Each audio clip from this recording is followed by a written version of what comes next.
وقال الله تعالى في شان حبيبه إن الله وملائكته يصلون على النبي يا أيها الذين آمنوا صلوا عليه وسلموا تسليما اللهم صل على سيدنا مولانا محمد وعلى آل سيدنا مولانا محمد আমরা সকলে একসাথে উচ্চ আওয়াজে জোরে জোরে নবীর শানে দরুদ পাঠ করি আল্লাহুম্মা সাল্লি আলা সাইয়্যিদিনা মাওলানা মুহাম্মদ ওয়া আলা আলি সাইয়্যিদিনা মাওলানা মুহাম্মদ न किसी हंसी की जुस्तजू है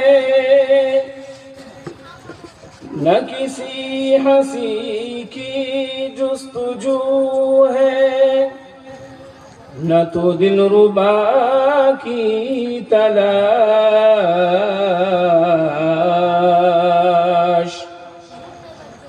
रहे किबरिया की जुस्तजू और कमनी वाले का तलाश अल्लाहुम्मा सल्ली अला सय्यिदिना मौलाना मुहम्मद व अला आलि सय्यिदिना मौलाना मुहम्मद আজকের এই বিরাট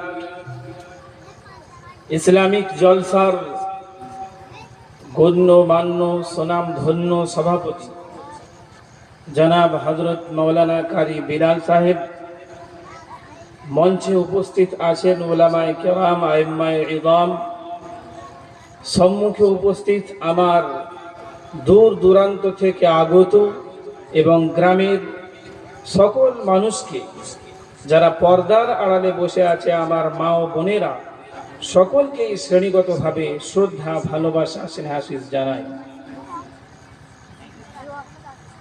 মহান আল্লাহ রাব্বুল আলামিনের দরবারে আমরা সকলেই যে আল্লাহ রাব্বুল আলামিন আজকের এই জলসার জন্য এত সুন্দর একটা মনোরম আবহাওয়া রেখেছেন, যে না খুব গরম না খুব শীত, কিছুদিন আগে খুব শীত ছিল সেটাও না, তো জলসা শোনার মতন এত সুন্দর একটা পরিবেশ পরিস্থিতি আল্লাহ তাআলা আমাদের কাছে করিয়ে দিয়েছেন। সেজন্য আমরা সকলে মিলে একবার আল্লাহর দরবারে শুকরিয়া জ্ঞাপন করি, জোরে সোরে বলি আলহামদুলিল্লাহ।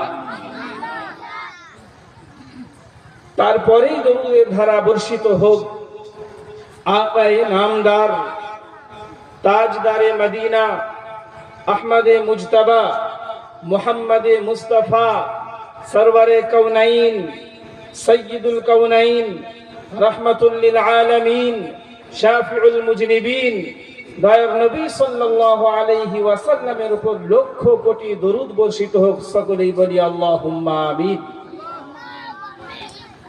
সম্মানিত উপস্থিতি, আমি আপনাদের সামনে কিতাবুল্লাহ থেকে দুইটি আয়াত এবং পবিত্র হাদিসে মুবারাকা থেকে একটি হাদিস পাঠ করেছি। এর উপরে আল্লাহ তাআলা যদি তৌফিক দেন কথা বলবো ইনশাআল্লাহ। সম্মানিত উপস্থিতি, আল্লাহ রাব্বুল আলামিন আমাদেরকে অর্থাৎ সমগ্র বিশ্ববাসীকে সঠিকভাবে চলার জন্য, সঠিক রাস্তায় চলার জন্য, আল্লাহকে রাজি ও খুশি নবী পাক সাল্লাল্লাহু আলাইহি ওয়াসাল্লামের দেখানো পথ ও মত অনুযায়ী চলার জন্য প্রতি যুগে যুগে প্রত্যেক উম্মতের সময় উম্মতদের কাছে নবী এবং সেই নবীর উম্মতদেরকে বা নবীদেরকে আল্লাহর পক্ষ থেকে বাণী দেয়া হতো। প্রত্যেক নবীর কাছেই কম বেশি কিতাব এসেছে, শরীয়ত এসেছে, কিন্তু আমার নবী, আপনার নবী, সারা বিশ্ব জাহানের নবী দয়ার রাসূল সাল্লাল্লাহু আলাইহি ওয়াসাল্লামের কাছে যে বাণী এসেছে, সেই বাণী এমন বাণী যার কোনো বিকল্প হতে পারে না। তো আমরা আল্লাহর পক্ষ থেকে যে অসংখ্য অগণিত নিয়ামত পেয়েছি, সেই নিয়ামতের মধ্যে হইতে একটা সব থেকে বড় নিয়ামত হলো যে কোরআনে কারীম আমরা পেয়েছি। এই কোরআনে কারীমকে লক্ষ্য করে, এই কোরআনে কারীমের উপরে আমি কয়েকটা এমন কথা বলবো হয়তো আপনারা ইতিপূর্বে কোনোদিন শুনেন নাই। সেই জন্য সকলের কাছে অনুরোধ, আমরা একটু মন দিয়ে শুনি। আল্লাহ রাব্বুল আলামিন নবী পাক সাল্লাল্লাহু আলাইহি ওয়াসাল্লামের উপর যে বাণী দিয়েছেন, এই বাণীটা এমন সাধারণ কোনো বাণী নয়। প্রথমে আমরা এর নাম জেনে নিই। এর নাম হলো কোরআন শরীফ। আমরা বলে থাকি কোরআন শরীফ বলে পরিচিত সকলের কাছে। আসলে এর নাম হলো কোরআনে কারীম। কোরআন খুললে কোনো জায়গাতেই আপনি পাবেন না কোরআন শরীফ, হয় কোরআন মাজিদ, হয় কোরআন কারীম। তো কোরআনের অনেক নাম আছে, অন্যতম নাম হলো কোরআন। কোরআনকে কেন কোরআন বলা হয়?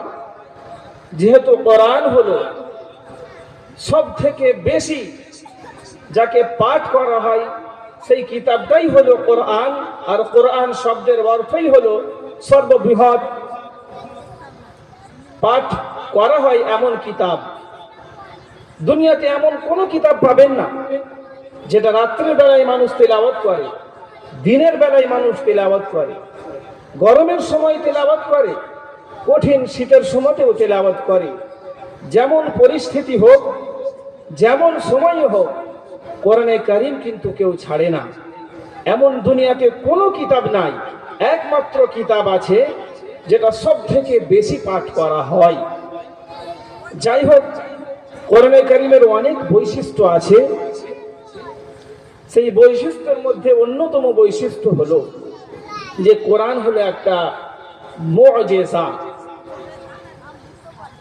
আমরা জানি প্রতি যুগে যুগে নবীরা এসেছিলেন এবং প্রত্যেকটা নবীকে একটা করে মুআজিজা দেয়া হয়েছিল। কিন্তু যখন সেই নবী দুনিয়া থেকে চলে যায়, সেই নবী আল্লাহর ডাকে সাড়া দিয়ে দেয়, সেই মুআজিজাও কিন্তু সেই নবীর সাথে চলে গেছে, শেষ হয়ে গেছে। আমাদের নবীর কাছে প্রায় 3000-এর বেশি মুআজিজা এসেছিল। অন্যতম মুআজিজা হলো কোরআনে কারীম। আমরা জানি যে কোরআনে কারীম এমন একটি মুআজিজা যেটা একবারেই কিন্তু নাজিল হয়নি, প্রায় 23 বছর লেগেছে নাজিল হতে। যাই হোক, প্রতিটা নবীর সাথে সাথে মুআজিজা ছিল। যেমন হযরত ঈসা আলা নবিয়িনা আলাইহিস সালাতু ওয়াস সালাম যখন ছিলেন, সেই যুগে তাকে এমন মুআজিজা তাকে দেয়া হয়েছিল, তার মধ্যে এমন ক্ষমতা দেয়া হয়েছিল, যখন হযরত ঈসা আলা নবিয়িনা আলাইহিস সালাতু ওয়াস সালামের কাছে কোন অন্ধ ব্যক্তি মায়ের পেট থেকে অন্ধ হয়ে দুনিয়াতে জন্ম নিয়েছে, এমন কোন ব্যক্তি যদি হযরত ঈসা আলা নবিয়িনা আলাইহিস সালাতু ওয়াস সালামের কাছে আনা হতো, হযরত ঈসা আলা নবিয়িনা আলাইহিস সালাতু ওয়াস সালাম তার চোখের উপর হাত রেখে দিলে সঙ্গে সঙ্গে চোখ